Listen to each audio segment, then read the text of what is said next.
দর্শক, রাজশাহীর ঐতিহাসিক মাদ্রাসা মাঠে নির্বাচনী জনসভায় ভাষণ দেবেন জামায়াতে আমির ডক্টর শফিকুর রহমান। আমরা আরও জানাতে চাই আপনাদের সে বিষয়ে। সরাসরি যুক্ত হচ্ছেন আমাদের সহকর্মী আবরার শাইর। আবরার শাইর, আমরা জানি যে উত্তরাঞ্চলে এরই মধ্যে জামায়াতের আমির তার প্রচারণা শুরু করেছেন এবং আপনি নিশ্চয়ই শুনেছেন যে তিনি পরিবারতন্ত্রের বিপক্ষে বক্তব্য দিয়েছেন। আগামীকাল রাজশাহীতে তার বক্তব্য দেওয়ার কথা রয়েছে। সব মিলিয়ে আসলে সেখানের পরিবেশ পরিস্থিতি কেমন দেখছেন, প্রচারণা কেমন দেখছেন এবং মানুষের কাছে আসলে কোন বিষয়গুলো প্রাধান্য পাচ্ছে? RICL TMX, যুগের পর যুগ স্থাপনা থাকে মজবুত। আমি যদি বলি যে প্রচারণা শুরুর পর থেকেই প্রধান দুই দল বিএনপি এবং জামায়াত তারা মাঠে ভোট চাইছেন। তবে বিএনপির পক্ষ থেকে কম হলেও জামায়াতের যারা প্রার্থী রয়েছেন তারা আসলে অনেকটাই অভিযোগের সুরে কথা বলছেন। তারা গতকালকেও আমরা দেখেছি অনেকে আমাদের কাছে দাবি করেছেন এরকম যে তাদের ভোটার যারা তাদেরকে ভোট কেন্দ্রে না যেতে দেওয়ার হুমকি দেওয়া হয়েছে একটি দলের পক্ষ থেকে। তারা দলের নাম উল্লেখ করেননি। আমরা জানতে চেয়েছিলাম আপনারা অভিযোগ করেছেন কিনা। এখন পর্যন্ত কোনো অভিযোগও তারা করেননি কমিশনে।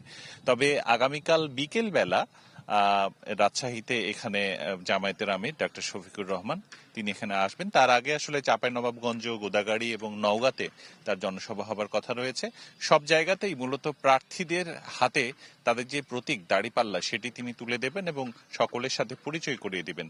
রাজশাহীর এই জনসভার কথা যদি আমি বলি, গতকাল যারা এসেছিলেন স্থানীয় নেতৃবৃন্দ তারা যেটি বলছেন যে জামায়াতের বিপক্ষে যে তাদের দাবি যে ধরনের অপপ্রচার চালানো হচ্ছে সেটি থেকে কিভাবে বের হওয়া যায় এবং পাশাপাশি ভোটারদের কিভাবে নিশ্চিন্তে আসলে তারা ভোট দিতে পারবেন সেই বিষয়টি তারা বেশি জোর দিচ্ছেন। পাশাপাশি যে তাদের দাবি যে গুজব তৈরি করা হয়েছে, নারীদের ঘরে ঢোকানোর জন্য চেষ্টা চলছে, এই ধরনের গুজব তাদের দাবি। এবং তারা বলছেন যে এই মাঠে, মাদ্রাসা মাঠে প্রচুর হাজার হাজার নারী তাদের যে নেতাকর্মী রয়েছেন তাদের উপস্থিতি তারা আনবেন। ফলে বলা যায় যে তারা চাইছেন যে রাজশাহী অঞ্চলের যে 6টি আসন রয়েছে এই জেলার, সেই আসনের পরিচিতি পর্ব এবং পাশাপাশি নারীদের একটা সমাবেশে অংশগ্রহণ তারা নিশ্চিত করতে চায় এবং ভোট চাইতে চায় আসলে দাঁড়িপাল্লার পক্ষে।